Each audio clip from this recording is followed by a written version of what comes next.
Hello दोस्तों, हाजिर हूँ मैं आपकी रश्मि फिर से एक नई कहानी के साथ। एक बार महात्मा बुद्ध अपने शिष्यों के साथ तीर्थ यात्रा के लिए जा रहे थे।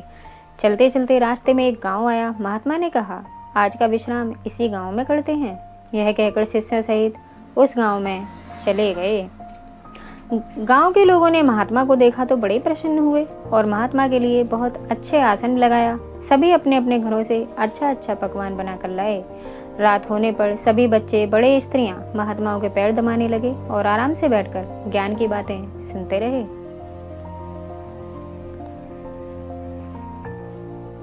सुबह हुई तो महात्मा बुद्ध ने गांव वालों से कहा, अच्छा अब हम चलते हैं, आप सभी हमें जाने की अनुमति दें। गांव वालों ने कहा, महाराज एक दिन तो और रुकिए। लेकिन महात्मा ने कहा, नहीं बच्चों, अब हम जाते हैं, कभी फिर आएंगे। यह कहकर महात्मा चलने लगे और चलते हुए महात्मा बुद्ध ने गांव वालों को वरदान दिया और कहा, सबके सब उजड़ जाओ। यह वरदान देकर महात्मा जी चले जाते हैं। चलते चलते शाम हुई तो महात्मा एक दूसरे गांव में पहुंचे। वहां पहुंचते ही बच्चों का बड़ा सा झुंड दौड़ के आया और महात्माओं को चारों तरफ से घेर कर कोई मिट्टी फेंकता है तो कोई कीचड़ फेंकता है। बच्चे शोर मचाने लगे। महात्मा लोग बड़ी मुश्किल से उनसे पीछा छुड़ाकर एक जगह गए और जो अपने पास फटा पुराना कंबल था बिछाकर बैठ गए। काफी देर बाद गांव के कुछ बड़े व बूढ़े आए। वे सभी भी महात्माओं को देखकर हंसने लगे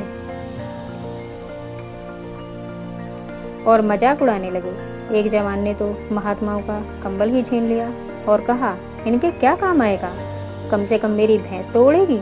वे महात्माओं का अपमान करते हुए वहां से चले गए।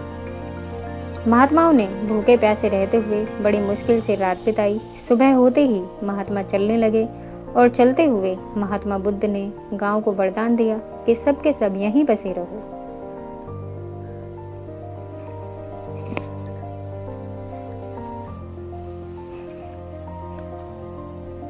गांव से काफी दूर जाने के बाद जंगल में एक तालाब आया और कुछ फल के पेड़ नजर आए।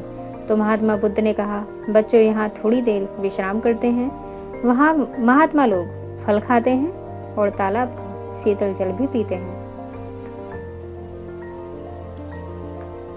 तब एक शिष्य ने कहा, महात्मा क्षमा करें, हमें एक बात खटक रही है, आप नाराज ना हो तो क्या हम पूछ सकते हैं। तब महात्मा बुद्ध ने कहा, बोलो बच्चे, क्या जानना चाहते हो। शिष्य ने कहा, महात्मा, जिस गांव में हमारी अच्छी सेवा हुई वहाँ के कितने अच्छे लोग थे। उन लोगों को तो आपने वरदान दिया कि उजड़ जाओ, और जिस गांव में हमारा अपमान हुआ उन लोगों को आपने वरदान दिया कि बसे रहो। ऐसा क्यों महाराज।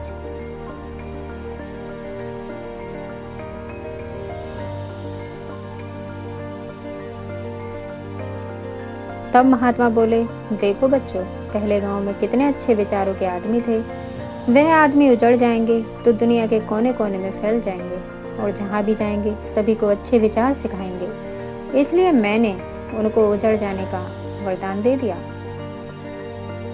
दोस्तों, हमें इस कहानी से यह सीख मिलती है कि अच्छाई दूर दूर तक फैलती है और बुराई सिमटकर एक ही जगह रह जाती है।